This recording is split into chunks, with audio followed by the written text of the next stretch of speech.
என் நெஞ்சில் குடிக்கொண்டிருக்கும் என் அன்பான இனிய உறவுகளே, பாண்டியன் ஸ்டோரில் பார்த்தீங்கன்னா, பாண்டியன் ஸ்டோரில் மட்டும் இல்லைங்க, எல்லா இடத்துலையுமே பெத்த பொண்ணுக்குன்னா ஒரு ஒரு ஒரு இதுதான், மருமகளுக்குன்னா ஒரு பாகுபாடு தான் பார்க்குறாங்க.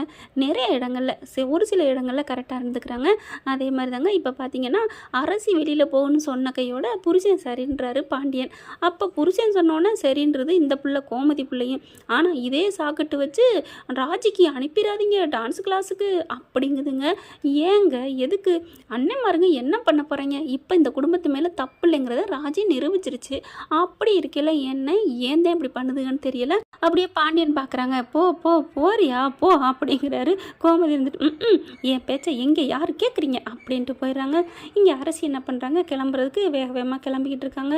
சுகன்யா பார்க்குது, எங்கே என்ன வேகமாக போகிறாளே, அரசி எங்கேம்மா போகிற அப்படிங்கிற, என் ஃப்ரெண்டு வீட்டுக்கு அத்தை அப்படின்ட்டு போகுது. பார்த்தா ஃப்ரெண்டு வீட்டுக்கா அப்படின்னு சொல்லிட்டு வெளியிலலாம் போக ஆரம்பிச்சிட்டா போல இருக்குது. சரி சரி அப்படிங்கிற மாதிரி பார்த்துட்ருக்கு. கரெக்டாக அங்கே கொக்கு காத்துட்ருக்குமே, அதே மாதிரி இங்கே குமாரும் காத்துக்கிட்டு இருக்கான். எங்கே போகிறான்னு தெரியலையே அப்படின்னு நினச்சிட்டு அப்படியே பார்க்குறாரு. எங்கே போகிறான்னு தெரிஞ்சுக்கணுமே அப்படின்னு வரையிலே கரெக்டாக அங்கே வந்து சோனியா நிற்கிறத பார்க்குறாங்க. சித்தி சித்தி அப்படிங்கல, என்ன குமார் இங்கே வாங்க அப்படிங்கல, என்ன எதுக்கு இப்போ என்னை கூப்பிட்ற அப்படிங்கல, அரசி எங்கே போகிறா, எங்கே போனால் உனக்கு என்ன, இல்லை சித்தி எங்கே போகிறான்னு நான் யதார்த்தமாக தான் கேட்டேன் அப்படிங்கல, அவள் ஃப்ரெண்டு வீட்டுக்கு போகிறா. ஃப்ரெண்டு வீட்டுக்கா, எந்த ஃப்ரெண்டு வீட்டுக்கு, அதுவா அப்படிங்கல, ஐயோ நான் சொல்லலப்பா அப்படிங்கிறாங்களா. ஏன் சித்தி சொன்னா என்ன சித்தி, ஏன்ப்பா ஏற்கனவே ஒரு வாட்டி சொல்லித்தான் பெரிய பிரச்சனை வந்துருச்சு, என் முடிய ஆஞ்சு புட்டாக, இனிமேல நான் சொன்னேன்னா என் தலையே இருக்காது, நான் சொல்லலை, எதுக்கு இந்த வம்பு, நான் போகிறேன் அப்படின்னு சொல்லிட்டு கிளம்ப, சித்தி சித்தி சித்தி அப்படி ப்ளீஸ் சித்தி அப்படிங்கிறாங்க.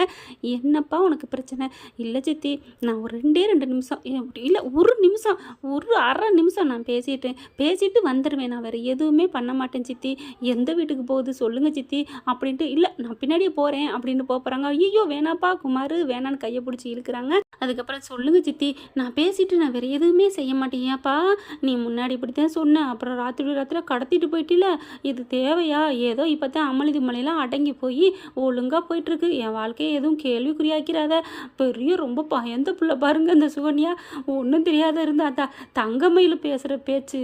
ஏங்க உண்மையிலே நான் இப்போ ஒரு கேள்வி கேட்குறேன், இன்றைக்கி தங்கமயில் நடந்துக்கிட்டது சரியா தப்பா அப்படிங்கிறத கமெண்ட்ஸில் சொல்லுங்கள். இப்படி தான் எல்லா பெண்களும் இருப்பாங்களா, அப்படி தோண்டி துருவி உன் வாழ்க்கையே அந்த இடத்துல நின்றுக்கிட்டு இருக்கு, பொய் மேலே பொய் புளிக்கிட்டு, சரவணை வந்து புருஷன் எப்பேற்பட்டவன், அப்பா மேலே எவ்வளோ பக்தி உள்ளவன் அப்படின்னு தெரிஞ்சுக்கிட்டும், ஏங்க அந்த சொத்து, அதுவும் மாமனார்ட்டே ஒன்றும் தெரியாத ஆளு, அம்மா சொல்லுவாங்கல்ல பொட்டாலாம் தாப்பாண்டு, மாமா அந்த சொத்தில் அவருக்கும் தானே பங்கு இருக்குது. ஆனால் அந்த சமயம் பார்த்தீங்கன்னா பாண்டியன் ஓகே சொல்கிறாங்க, நீ கேட்டதில் தப்பு இல்லை அப்படின்ட்டு, ஆனால் மனசுக்குள்ளே பார்த்தீங்கன்னா அருக்கும் அவருக்கு, இப்படி கேட்டுட்டாலே அப்படின்ட்டு. சரி அதை விடுங்க. இப்போ சோனியா என்ன பண்ணுது, வேணாப்பா அப்படிங்கிறது குமார் இருந்துட்டு கெஞ்சுறாங்க. நான் அப்பெல்லாம் அன்னைக்கு மாதிரிலாம் இப்போ இல்லை சித்தி, நான் ரொம்ப திருந்துட்டேன், நான் வெறும் மன்னிப்பு மட்டும் தான் கேட்க போகிறேன் சித்தி, ப்ளீஸ் சித்தி அப்படிங்கிறாங்க. இல்லைப்பா நான் ஏப்பா சொல்கிறேன், என்னை விட்டுருப்பா அப்படிங்கிறாங்க. போங்க சித்தி இனிமேல் நான் உங்களை நம்பலை, நானே பின்னாடி போயிருந்தா கூட பிடிச்சிருப்பேன் அப்படின்னு சொல்லிட்டு பின்னாடியே ஓடுறாரு. போயிட்டு பார்த்தா ஐயோ எந்த பக்கத்து போனான்னு தெரியலையே அப்படின்னு சொல்லிட்டு இங்கிட்டான்னு பார்க்குறாரு. சரி இங்கி போட்டு பார்க்குறாரு. சரி இந்த பக்கம் தான் போயிருப்பா அப்படின்ட்டு அப்படியே வலது பக்கம் போகிறாங்களா. கரெக்டாக அரசி போய்கிட்டு இருக்கு. கரெக்டாக போயிட்டாலே அப்படின்னு டக்குன்னு வேகமாக போகிறாரு. போயிட்டு முன்னாடி போய் நிற்கிறாங்க. அரசி அப்படியே குமாரை பார்த்தோன்னா ஷாக் ஆகி நிற்கிறாங்க. டக்குன்னு ஒதுங்கி போகிறாங்க. அங்கிட்டு மறுபடியும் வராரு.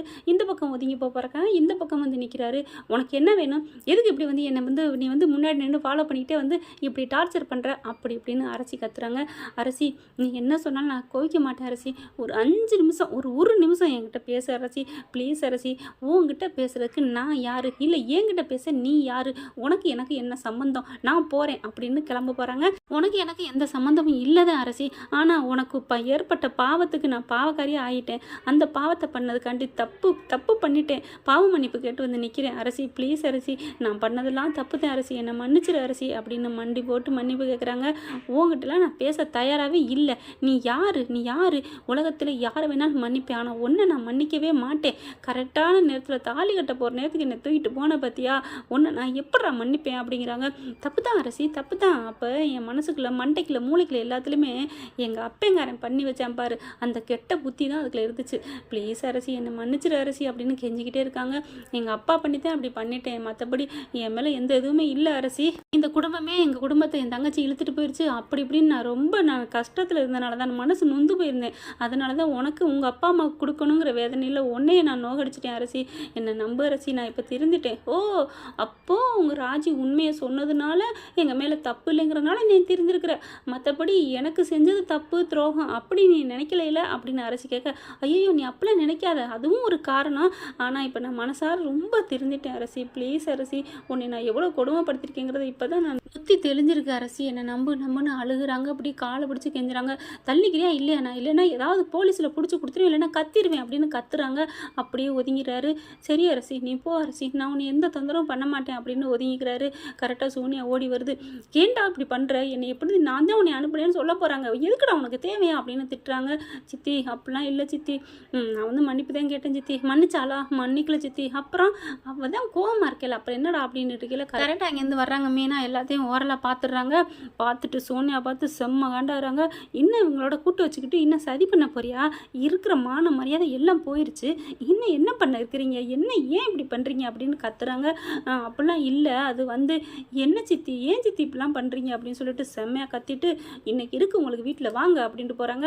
உடனே மீனா மீனா மீனா மீனா எதுவும் சொல்லிடாத மீனா, நான் ஒன்றுமே பேசலை, அவன் வந்து அரசிக்கிட்ட பேசணும்னு சொன்னான், நான் அதெல்லாம் முடியாதுன்னு நான் கையை பிடிச்சி தான் இழுத்துட்டு இருந்தேன், ப்ளீஸ் மீனா அப்படின்னு கெஞ்சிக்கிட்டே போகிறாங்க.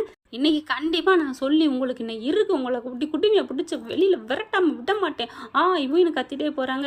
மீனா என் வாழ்க்கையை கெடுத்துறாது மீனா அப்படின்னு அக்கா மாதிரி நினைக்கிறேன், இந்த வீட்டில் உங்களை ஆளாவே நினைக்கக்கூடாது அப்படின்னு சொல்லி கத்திக்கிட்டே போகிறாங்க மீனா. ஓகே ஃப்ரெண்ட், பார்க்கலாம், இப்படி தான் போகலாம். கண்டிப்பாக சுகன்யாவை மீனா மாட்டி விடுவாங்களா, இல்லை நல்லவங்க மனசு உள்ளவங்க இல்லையா, அதனால் போனால் போயிட்டு போகுது, இந்த ஒரு வாட்டி மன்னிக்கிறேன் அப்படின்னு சொல்லி விடுறாங்களா அப்படிங்கிறது என்னென்னு தெரியல, பொறுத்து இருந்து பார்க்கலாம் ஃப்ரெண்ட்ஸ். இந்த பதிவு உங்களுக்கு பிடிச்சிருந்துச்சுன்னா உங்கள் பொண்ணு கையில் லைக்கை போட்டு சப்ஸ்கிரைப் பண்ணிடுங்க. Thank you friends.